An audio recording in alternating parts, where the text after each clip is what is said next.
Francisco 49ers deep in the heart. Like Joe Montana in the corner, D. Clark. Garrison Hurst, stiff farm going 99. Don't get it twisted, one and all with prime time. It's the 49er Faithful UK show. They do say the real season starts after Thanksgiving. And with the fridge containing only the least favourable leftovers, it clearly is the business end of the season. And having stuffed both turkey and Seahawk in week 12, the Niners have clearly got the taste for roasted bird and now head east in week 13 to pluck, roast and then stuff some overhyped and soon to be freshly crushed Philadelphia Eagle. I'm Gareth Ellis and I am joined by Paul Hope. What's up, Faithful? And Lee Gowland. Hey, fellas. I think Najee's been delayed by people mobbing him and his red jacket. So he'll have to send his apologies, but we'll miss you, Najee. But I'm sure you'll be back for the next show. If you get away from those jacket lovers, of course. So, Niners and Eagles have never really had much of an NFC rivalry over the last few decades. But that possibly changed last year, or possibly might change in the years to come. Do you have any other historic gems for us, Lee? And is the name Ray Armstrong marching towards this conversation? So I'll start out with the surprising news. Ray Armstrong isn't marching towards this conversation. Unheard of. Yeah, unheard of. But there's quite a few players who have played for both teams. But we'll get to that a little bit later. So the head-to-head, the 49ers lead 20-15 with one tie. There's been two playoff games between the teams and they've both been shared. Obviously the most recent one being the NFC Championship game last year. The less said about that, the better. And the 49ers won a wildcard game back in 1996 when they shut out the Eagles. And to this day, it is still the only shutout recorded between the two teams. Two games have gone to overtime and these were split.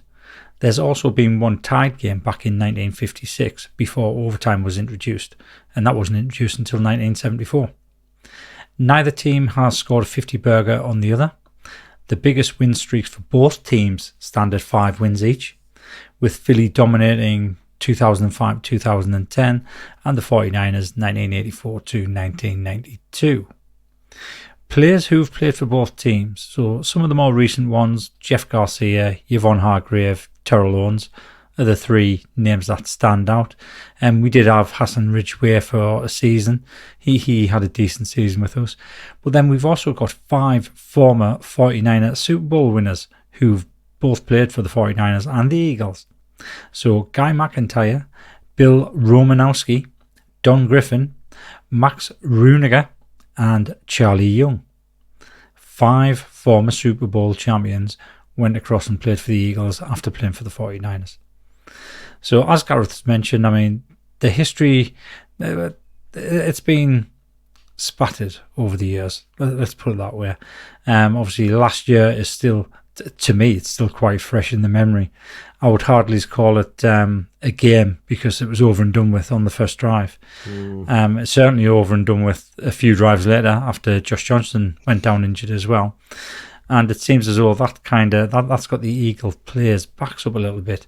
They're not happy that the 49ers are turning around and saying, you only beat us because we didn't have a quarterback. Which is right, we didn't have a quarterback. So I think they feel a little bit disrespected by that. So I'm expecting something, I'm expecting them to put in a performance on Sunday night. On the flip side of that, we've obviously got the bit between our teeth. So as you've said, Gareth, I think this could potentially lead to quite an interesting rivalry over the next few years because both rosters are built in a way that this could last at least 3-4 years. Definitely. So looking forward to that. You mentioned just before we went on air there the game back in 1989 when Montana brought the 49ers back from a 21-10 deficit in the fourth quarter to beat the Eagles 35-28, scored 4 touchdowns in that fourth quarter. 38-28. Hang on, let me have a look. I was just looking at it a second ago. Close enough. Yeah, we close won. enough. 38-28. Memory's gone already. It's an age thing. So yeah, there's a game or two that stand out as being really good games between the teams, and I'm expecting another one on Sunday night. So what can you tell us about the defence, Paul? Yeah, so chaps, we all know that the Eagles defence played at a high level last season. They ranked second in total defence and first in the pass defense. And the big stat that the Eagles fans keep hitting everybody with, no matter what social media format you use, is they logged the third most sacks at 70 in an NFL season. No surprises, Gareth. We face yet another new defensive coordinator because Gannon departed to take over the Cardinals. Sean Desai, who was at the Seahawks, he has over 10 years coaching experience as a first-time defensive coordinator with the Eagles. Now, when I've been doing my research, Lee, the Eagles tend to have this philosophy ingrained that it's been the same for decades, no matter who the defensive coordinator is. They want their defense to dominate the trenches, be aggressive, and they like to rotate key pieces on the D-line so they stay fresh when hunting QBs. Now, I thought, that sounds very similar to us when I was preparing for tonight. However, what Desai has done, like Wilkes has come in with us, Desai has changed a few things and the Eagles fans are not happy. He's increased the Eagles' reliance on 2 high safety looks. Now, for us 49ers fans, that's music to our ears because that seems to have formed a void in the middle of the field. I'm sure we'll get to that later because we all know what Brock's like with those intermediate passes. Now, Gareth, this game was marked on all our calendars back when the NFL fixture list was released. Lee alluded to it at the start. You can't look at this game, Lee, and not mention the game in January. NFC Championship game, we were up in Leeds. The memory of that CMC touchdown and the roar that we let out at Elland Road will live long in the memory. And it's no surprise, chaps, that this week's game is the game of the NFL. It's going to be on Sky. So for those people listening, dust off your Sky Go passes or get yourself to one of the mini meetups, which we will talk about later on. Now, despite an impressive 10-1 record, chaps, and the Eagles being in pole position for the number 1 seed in the NFC, it's the Eagles' offence and not the defence they've got to thank for that. The defence is surprisingly ranked 14th at the moment in the NFL. It's allowed 406 total yards to Dallas, 472 total yards to Washington, and it's allowed 5 teams to eclipse 300 plus passing yards and 3 touchdowns on them this far this season. Especially last week, if you watch that game against the Bills, how the Bills didn't win that game, I don't know. Now, overall, the Eagles' defense currently ranks, Gareth, 29th in passing yards allowed, and That is a 31st surprise. in passing touchdowns allowed. That's not where you want to be in the NFL, trust us. Not to mention, since their bye week, which teams traditionally get better, they've actually got worse. They allowed 168 rushing yards to the Chiefs and 173 rushing yards to the Bills. Back-to-back games. And who do they feature this week, chaps? Just the league's best running back in CMC. So that's got me very excited, as you can tell. Now, the strength of this Eagles run defense is up the middle. Fletcher Cox was on the injury report when I checked this afternoon. Jalen Carter, Jordan Davis, they're all 3 former first-round picks. They're big units. They're extremely difficult to move. But the good news, chaps, is that if you run at the middle, the 49ers don't tend to run at the middle, Gareth. The 49ers like to run to the left-hand side because we have arguably the NFL's best in Trent Williams. No argument from me. No, so like Certainly I said, not with him. yeah, no. So we do like to run outside the tackles and we like to run to the left. And I do believe that Shanahan's going to attack Sweat and Reddick. Now, as good as they are on the edge rush, we saw what the Chiefs did last year at Bosa when they went straight at him. If you go straight at these edge rushers, it takes away their strengths. And when I've been looking at the game tape, the Eagles tend to set weak edges because the strength's in the middle. They're kind of wanting teams to go through the middle.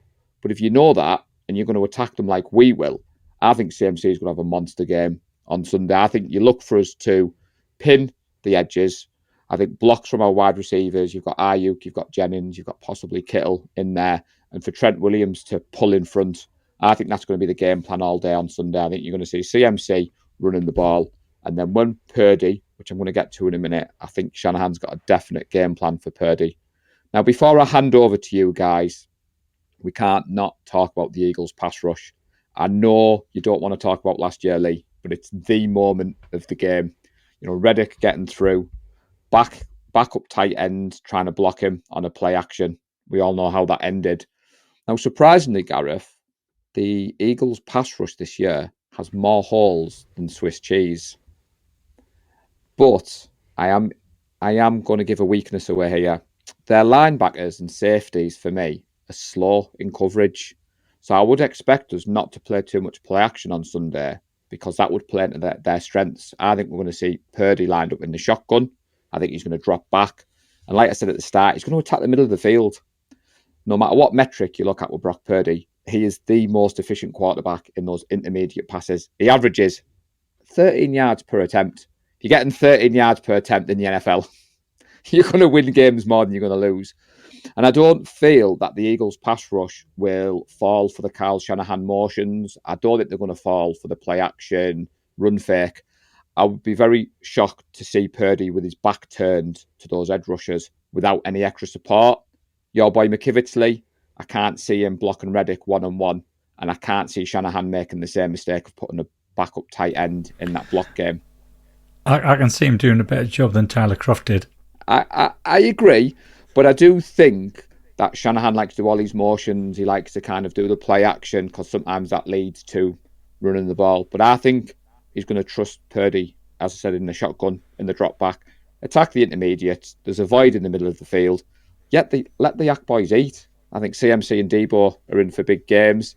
I'm excited, Gareth, to see how we attack the vulnerabilities that I've explored in the Eagles' defence. I do think, like we said, the ball's going to go to the left-hand side. You know what it's like in the NFL. You identify a weakness. We're going to go for it. The Eagles have suffered a big defensive drop-off under the new defensive coordinator. They've been fortunate that the offence has balled them out. Cheeky shout-out to Brett Sinclair. He commented on a post on social media that this Eagles team isn't the same that we saw last year. They're there for the beating. And I liked your introduction. That's what we're going to do on Sunday. And that, chaps, is my scouting report on this week's defence. Hastily prepared in my lunch break. So when you text Gareth and said, did Lee want to do the defence? I was like, he better not want to do the defence, because all that would have gone in the bin. Excellent, Paul. You've outdone yourself. Your lunchtime has been well spent there. I think some good in depth with that, and nothing that I think I'd have any argument against. I think you've basically spelled it all out for us on the Eagles defense. I think that I think it is a surprise that they were a bit of a struggle. I think the secondary last year was a real strength, and they obviously have had some personnel changes and some injuries, and maybe some scheme differences where you can throw on them a lot easier, I think, than last year. I think that was one of the strengths last year. They took away easy throws and forced people to think about running, and then stuffed up that run game. And a pass rush was able to get home when people were looking for an alternative for moving the ball. But I think they're not the same defence that they were last year. And obviously the big switch, we've got the Gravedigger, and they haven't anymore. And that alone, I think, is a big swing. Any thoughts on that, Lee? You're stunned like I am. No, not really. I mean, as you said, we've got Yvonne Hargrave now, and I think it's a different type of a different play call, Yvonne, that might make the difference, to be honest. I think the way that Kinlaw's been playing recently, I think he could be the one that's going to stuff the run for them and actually help out edge rushers as well. I thought he had a particularly good game against the Seahawks. He had some really good plays where if it wasn't for him, we wouldn't have gotten to the quarterback. I think the way he's been playing this season, you can definitely tell it's a contract, yeah. But it might also be coincidence. It could have just taken him a good 4 years to actually get used to the NFL coming from college. Obviously, he's had his injury where he's there. But again, I echo what Paul said as well. The Eagles team isn't the same team as what they were last year. Yes, they are 10-1. But if you have a look at some of the games that they've only just narrowly won, and they were lucky to win those games, and let's leave the officiating out of it, but the Bills game was a perfect example. The Bills didn't really lose that game. It was more handed to the Eagles on a plate. So I think the record flatters them at the moment. The big concern for me is obviously it's in Philly, and Philly can be quite an intimidating place. You listen to what a lot of the fans say about Philly, and people just won't take the families to that game. I think John Chapman said that he wouldn't take his family to a game in Philly because the atmosphere is that bad. Nick Clark, he turned around and said it's one of the worst atmospheres he's ever been in. It wasn't just your normal rivalry smack talk. It was quite aggressive, vicious. They really wanted to do harm to you. And I don't think that's the way to go on for any fan base. On the flip side of that, as I said in the last show, Seahawks fans couldn't believe how friendly they were. So it's not going to be that type of game. The Seahawks is considered to be our rival now, our modern day rival. Yet the fans can behave respectfully to each other. Whereas you see what Eagle fans are like in the news. It's just a different kettle of fish. You saw them throwing cans of beer at our fans. Yeah, and bricks on the way to the stadium. It's because they don't want you in the stadium, because they're scared. And they've got a good right to be scared, because we are the best team in the NFL at the moment. I can guarantee you that we are the best team. And I think Sunday's game is going to show that. At the start of the season, I think both myself and Gareth picked this game as a game that the 49ers was going to lose. And even though I'm still reticent to go against that, what I've seen from the 49ers over the last few weeks on both sides of the ball, on offense and defense, I'm now full of confidence that we're going into this game relatively healthy. Obviously, we lost Huff, but just look at the way that Browns performed. Unbelievable. So I am quite confident now.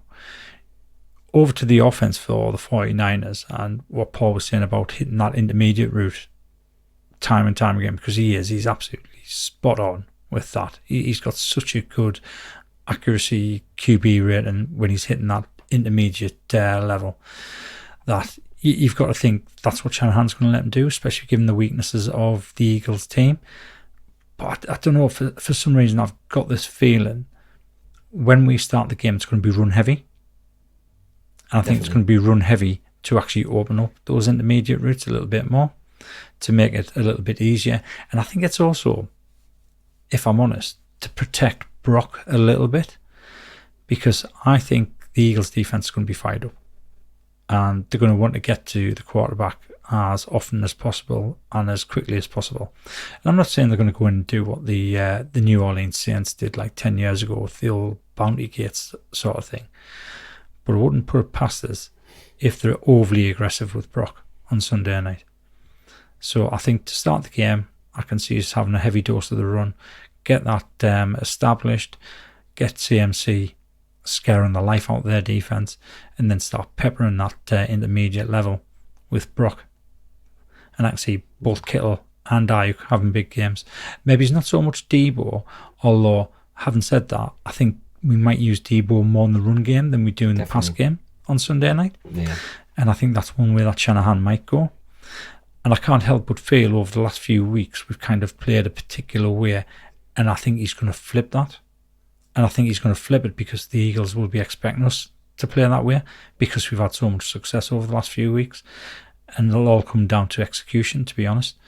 And again, I think the matchup that's going to be the win or lose matchup is going to actually be against our offensive line and their defensive line, because I think their offensive line, which is elite, and our defensive line, which is also elite, is probably going to cancel each other out quite often.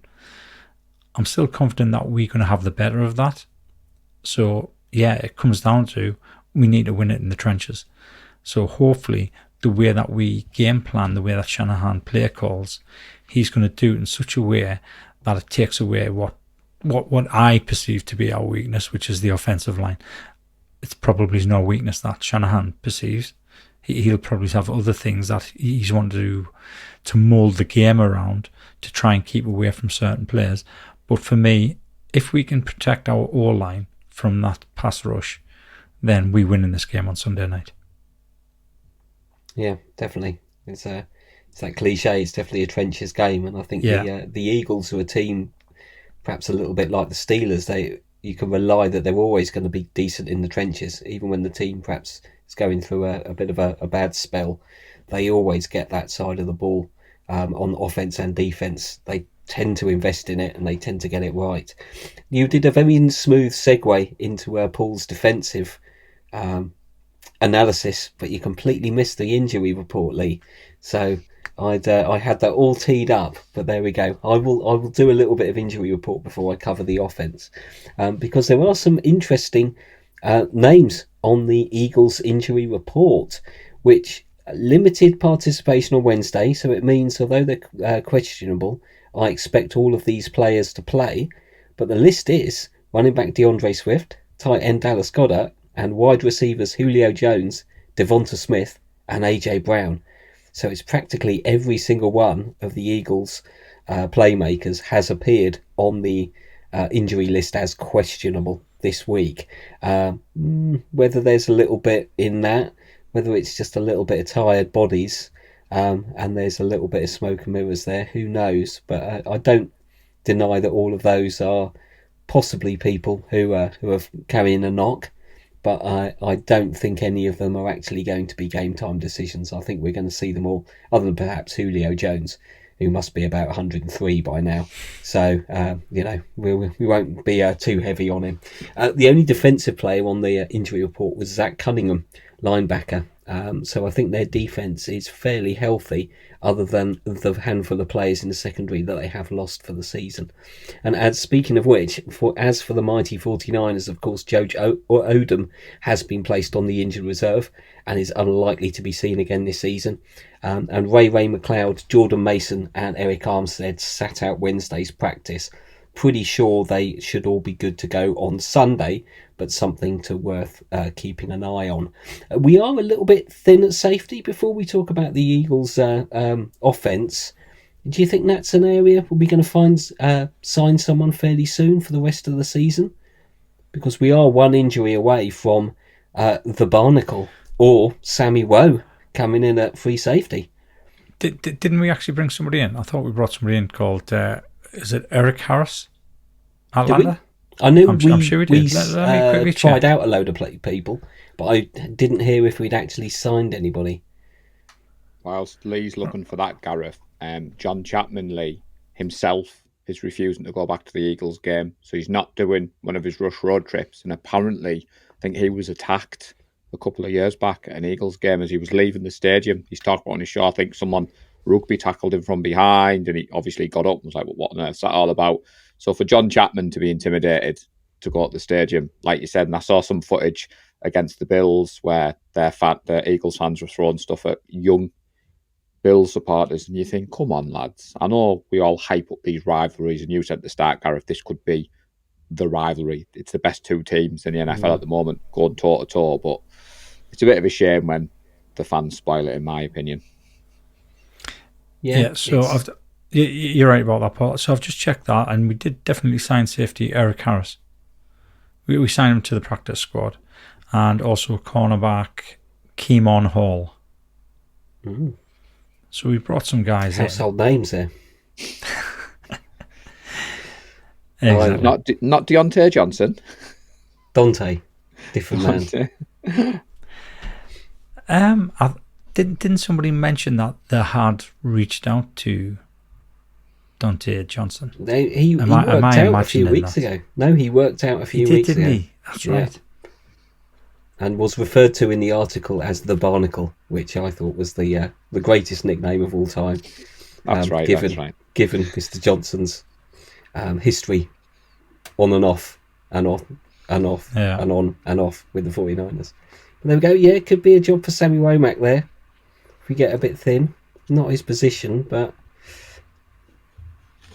you're looking concerned, Lee. No, I don't think Sammy Womack would work as a safety. I don't think he's got the physicality. I mean, I'd love to see him play. I'd love to see him start in any position. He could start as a punter for all I care, as long as he's on the field. But I think he's a little bit lightweight to be starting at safety or even subbing at safety.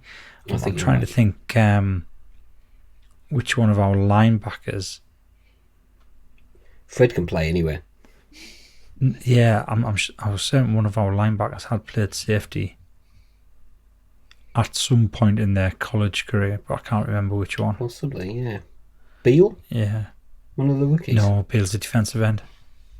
What am I thinking of then? Jalen Graham and... So Jalen Graham and D. Winters are the two rookie linebackers. Yeah. There we are. Anyway, we're at risk of descending down another rabbit hole here. So should we As move we on do. to the Philadelphia Eagles offense? And I will apologise. It will have nowhere near the level of detail as Paul's in-depth and precise analysis. But I've got some names for you. DeAndre Swift, running back, 770 yards this season. And basically he seems to be their running game. Their second running back, Kenneth Gainwell, has only got 202 yards. So everything runs through Swift, as well as Jalen Hurts, obviously being a little bit of a mobile quarterback, though he doesn't seem to rely on that perhaps as much as he did a couple of seasons ago. So they do seem to rely very much on one guy in the running game. And if we can stop him, that's going to take away, I think, a big part of what their offense wants to do. But their offense, of course, is rounded out with a pair of let's face it, stud wide receivers with A.J. Brown and Devonta Smith. A.J. Brown has 1,050 yards this season already. And I think 8 TDs, 14.4 average. Devonta Smith, a little behind, 738 yards, 5 TDs and a 13.4 average. These are big play guys. I think that is part of the Eagles' offense. Pound the run game and then hit you with a big completion. So I expect to see A.J. Brown in particular tucked into Mooney Ward's pocket for most of the game. And I think he had a nice warm-up against DK Metcalf, who, let's face it, is half the receiver that A.J. Brown is. So a big test, I think, for Mooney Ward. But Mooney Ward does seem to be coming into a little bit of form in the last few games. He's really stepped up from the beginning of the season. So he is going to have a tough game, I think. And we'll see how Ambry Thomas potentially does against Devonta Smith. Tight end Dallas Goedert, 410 yards. He tends to be one of those guys they fall back on when they need to move the chains or do something a little bit different. But he is, of course, having to attend or contend with our linebackers and potentially safeties. So it'll be interesting to see how much Dallas Goedert actually gets the ball. And then it all starts with their main man, really, Jalen Hurts. 67.6% completion this year. Just a shade under 2,700 yards. 18 TDs, but also 10 interceptions. So he's got an interception in him every game so far this season, or almost every game, I guess. Maybe there's been one without it. So he can be a little bit loose with the ball. But he makes up for that, I think, with a general level of accuracy and good decision making, and is a top quarterback. Let's make no mistake about that. He is, of course, ably assisted by, as we've alluded to, a very good offensive line. I did see on some injury reports that Lane Johnson is right tackle, and I think he is appearing as questionable. And the left tackle, Mailata, has not had a great season. I think he's let through quite a few pressures, and I think Jalen's been sacked at least a couple of times in every game. So the offensive line is still good, but it isn't perhaps the standard that it was last year. I think they are missing some of the players from last year. So I think it is an offensive line we can get behind, and I think Jalen Hurts is the sort of quarterback, if you can get at him, you can force him into a mistake. I don't think he's going to be patient. I think at home he is going to expect the big plays, and we could see him get a little bit loose with the ball, particularly if we can do our game plan, which is run the ball, run the clock, build a lead, and make the Eagles play from behind. I can see Jalen being unused to that situation, and we'll see how his temperament is. Not that he's got a bad temperament, but I think playing from behind, when you're under pressure, when you're at home, let's see how he can cope with that, and whether he wants to constantly go for it all with those big plays down to his wide receivers, and whether that's something that we can use against him potentially, because he has got to face the number one defense in the league, regardless of what the numbers say. I think front to back, the way we've been playing the last few games, we will cause problems for any offense. And this is going to be a good matchup. I do think we match up quite well against the Eagles. They are at home, but we do have those couple of extra days rest. Although we're travelling, at least it is that later game, so the time difference perhaps isn't so much. It's going to be close. What do you think? So I think first of all, you mentioned Ambry Thomas, how Ambry Thomas is going to play. Interestingly, he's now hit enough snaps. He's now hit enough snaps, participated in enough to be ranked on by PFF. So he's currently ranked 11th, our best cornerback on the roster. Mooney Ward is actually 14th. I mean, it's a small sample size. You only have to do 200 snaps to get the ranking. But yeah, I mean, he's ranked quite highly there, and that's because he's been consistently good when he's been playing. And over to J.R. Brown. J.R. Brown is actually, he hasn't had enough snaps yet, but looking at the PFF rating he's got, he's going to be in the top 10 as well. So it's interesting to see these two fringe players, and I think it's fair to call them fringe players, especially Ambry Thomas, who's only come in since Isaiah Oliver has completely and utterly stunk up the nickel position. It's good to see that they're performing so well. Now, for me, the Eagles' offense, Jalen Hurts is the one I'm going to be looking at, and I think he can do some damage with his legs. It all depends on whether or not he runs, because I think is it an ankle or a knee injury he's been dealing with? Ankle.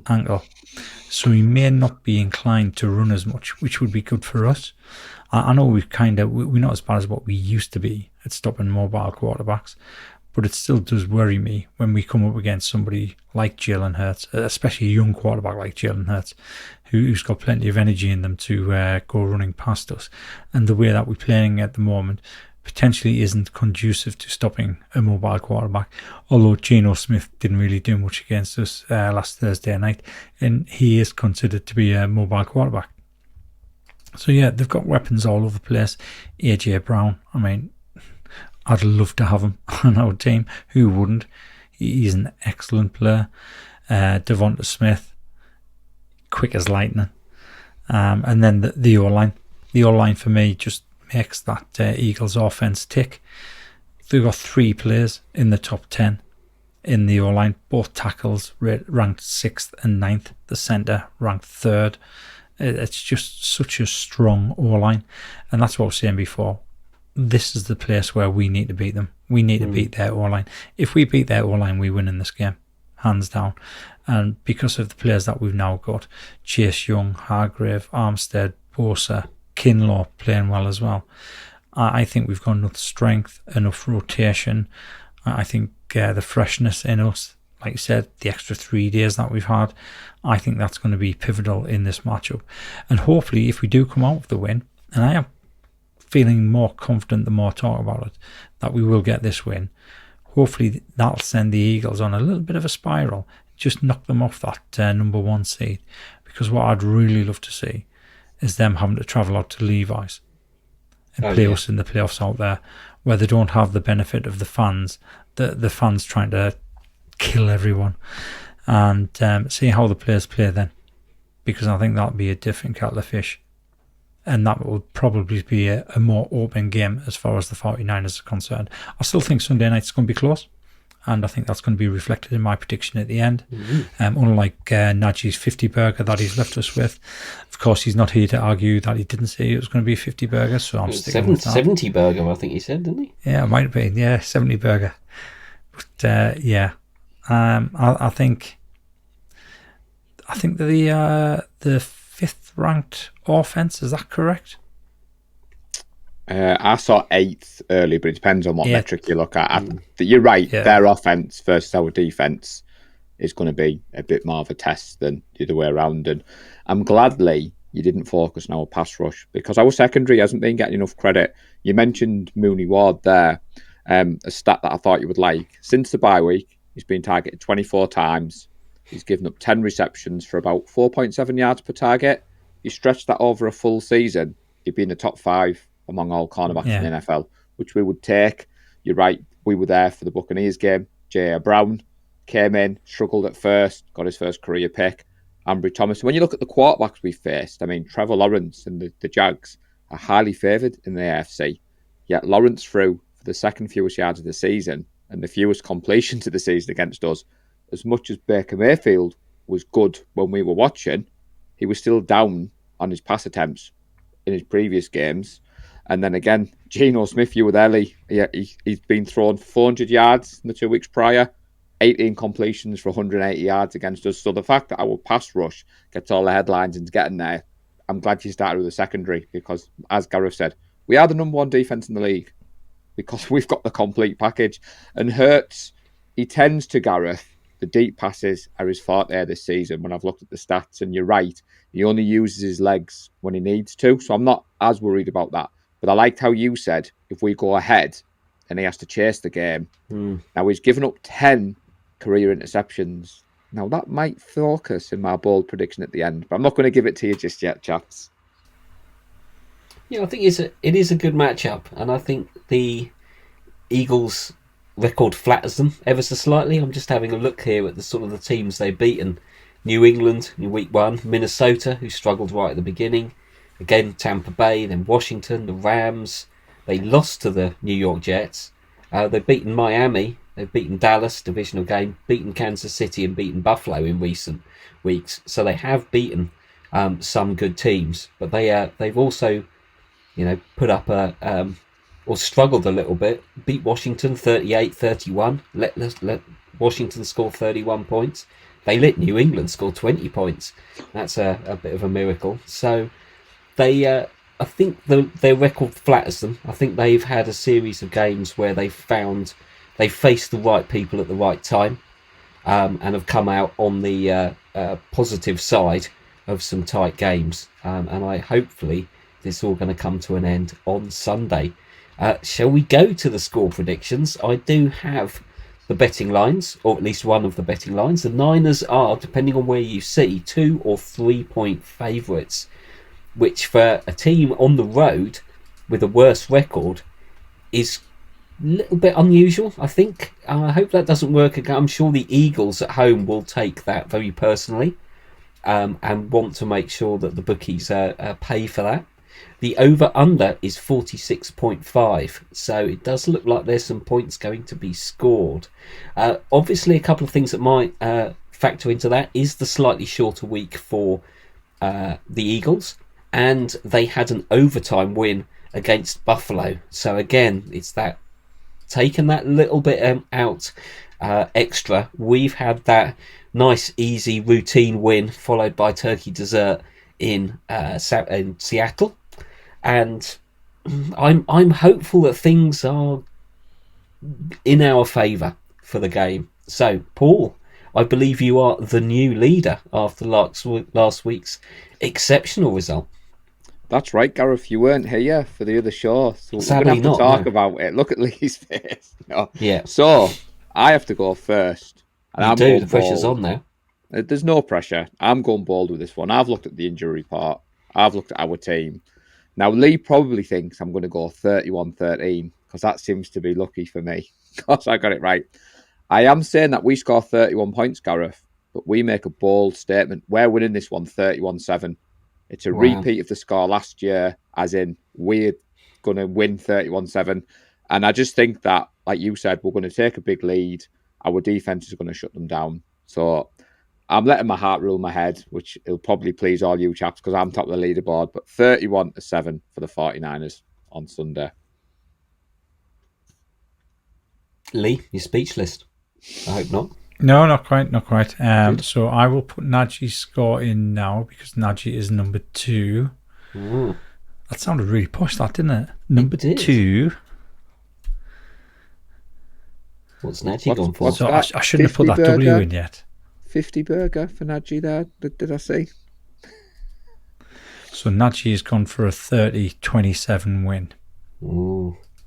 Squeaky So a little bit closer than Paul's. Just a little bit. Okay, so as I said, I think it's going to be a close game. I'm going to go for a 28.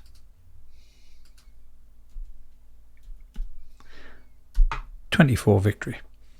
I thought you were going to say 28-27 for a second. So I was like, no, I'm not going that close. Me heart thinking couldn't that tear is that. tight. I'm still. I thought of one number and then I've gone for a different number since that seemed to actually help. I am going for a Niners win, of course, 34-23.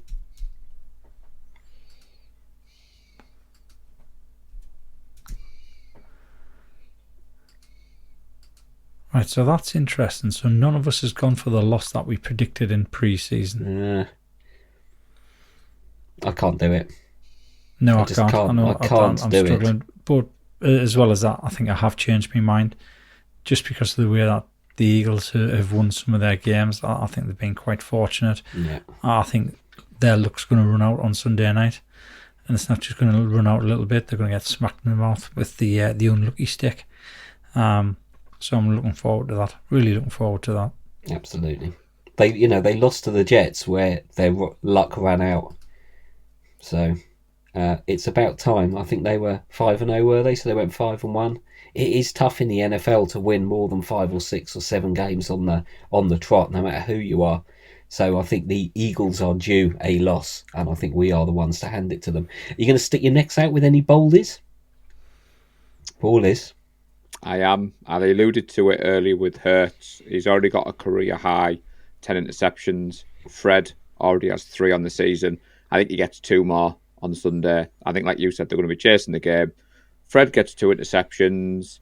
CMC gets 2 touchdowns. And I'm going to disagree with Lee. I think Debo's in for a big game on Sunday, and he's going to get 2 touchdowns as well. So that's where I get my 31 points. No, I didn't say Debo isn't in for a big game. I said I think Debo's going to be used more in the run game than the pass game. I just think, given what I've said about the intermediates and the Yak boys, I'm going CMC, Debo heavy on our offence, and Jake Moody's going to get about a 50-yard field goal just to shut them up, Gareth, just because the Eagle fans will be booing and he's going to nail it, and that's where the 31 points comes from. So there's my bold predictions for you, Fantastic. Elite? Right. What am I going to go? So given the weaknesses in the Eagles' defence, I'm going to say Kittle's going to have a big game. I think over the middle is going to be the way to go. I think Kittle's the one to do it. Hopefully he's the one to do it, and they don't use him pass blocking too much. And I can see Kittle having 2 touchdowns and 100+ yards. Nice. Good. Gareth, Happy to see it. how about you? Not sure it's that bold. I've got a couple. Really? Yeah. 2 touchdowns and 100 yards. Yeah. It's Kittle. Doesn't reach Gareth's heady heights. It doesn't. He wants It doesn't. more. He wants more. Mine's a bit more conservative as well. I think we're going to get 3 turnovers off the Eagles. I think that's going to be good. Whether we get, I think we're due a couple of strip sacks, but certainly I think there's an interception waiting to happen in Jalen Hurts. I think it were Mooney Ward, could be Ambry Thomas, or it could be Jair Brown. Who knows? We will wait and see. Or I don't think that Deshaun Gibson's got one this year. Or did he get one very early? Because I think he led us last year, didn't he, with 5 or 6? And I'm not sure. He might have had one early, but he hasn't had one for a while.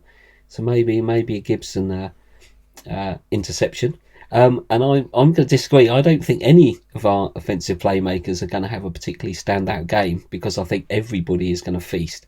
Out of my 4 touchdowns, I've got Kittle, CMC, Debo and Ayuk all getting 1. And I think it's just going to spread the ball around, and no one's going to get more than, say, about 70 yards. And it's just going to be a nice, even spread of, think you can stop that guy, we'll just go somewhere else. Think you can stop him, we'll just go somewhere else. And we're going to get everybody on the offence involved. Bad news is no one's going to have a standout game, but the good news is the Eagles are hopefully just going to walk off the field just not knowing which way they've been turned. And that's what I think Shanahan's always wanted to do with our offence, and I think we're beginning to see a bit of it with the playmakers we've got. Conley. So you say that nobody's going to have a standout game, but what you've just described there is Brock Purdy throwing for 3 touchdowns. Yeah, but that's just Brock. That's what we expect. Brocky. From the Brocket ship. So are we going to make some baldies up for Najee, or should we just let him off the hook this week? If Najee was here, what would he say? He'd want a pick for Jair Brown, wouldn't he? I think he'd be happy with the Brocket ship. Well, yeah, he's on the Brown man now, isn't he? He's moved off Jordan Mason, so there we go. It's Jordan Mason's going to have a massive game now that Najee has dumped him. 150 yards, 4 TDs for Jordan Mason. So that would be bold. That would be bold. Yeah, it would be good as well. Yeah. Any final thoughts before we wrap it up, lads? Public service announcement. Oh, and mini meets. Crack on, Paul. 5 at the moment. Wow. There's one in Belfast. There's one in Newcastle. There's one in Kent. There's one in Wakefield. There's one in Plymouth. That So is if a I'm nice right spread. in what I'm thinking, Sarah is organising Plymouth. Andrew Lund is organising Wakefield. Luke Jones is organising Kent. I'm sorting Newcastle out. And I think, is it David Young? Is sorting David the Young is, Belfast? yeah. They're all on the event page on Facebook. David Betteridge, I know you're not on Facebook, buddy, but if you need the details, we can send them along. As we said on the live on Tuesday, Gareth, as much as we aimed to get a group out to the gold mine, it's epic to see these little mini meets popping up. Definitely. There's nothing better than watching football with your friends, even if you only get 2 or 3. I think we've got 5 down for the Newcastle meet up. There's a couple of non-Niners fans join us. But if you can get out and watch this game in a sports bar, in a casino, let me know. I'll tweet the details out. Send us some photos. But I think you'll agree, Lee, it's nice to see other people stepping up, arranging these mini meetups. And it's what the community is all about. Yeah, fair play to the people who stick their necks out and take the time to organise it and find the venue and organise everyone else. It is great to see. And, 2 or more is a meet-up. So I'm happy for that as the minimum. If you get one other Niner fan in proximity, you've doubled your own number of Niner fans. So fantastic. 2 or more and it's a mini meet. So check out the event page. Thank you, lads. So thanks to everyone who listens and watches the show. Hopefully Najee will be joining us, red jacket permitting. Where do you think the game will be won and lost? Who's going to make the difference for the Niners and who is going to have a big game? Let us know in the comments when we post the podcast. We will be back early next week to digest the leftovers of the Eagles. Will we be plump and happy or will we be sick as a parrot? We will find out on Sunday. Enjoy your weekends and go Niners. Go on, Niners. Bang, bang, Niner gang. We love the San Francisco 49ers deep in the heart. Like Joe Montana in the corner, D. Clark. Garrison Hurst, stiff farm going 99. Don't get it twisted, one and all with prime time. John Taylor, Jerry Rice down the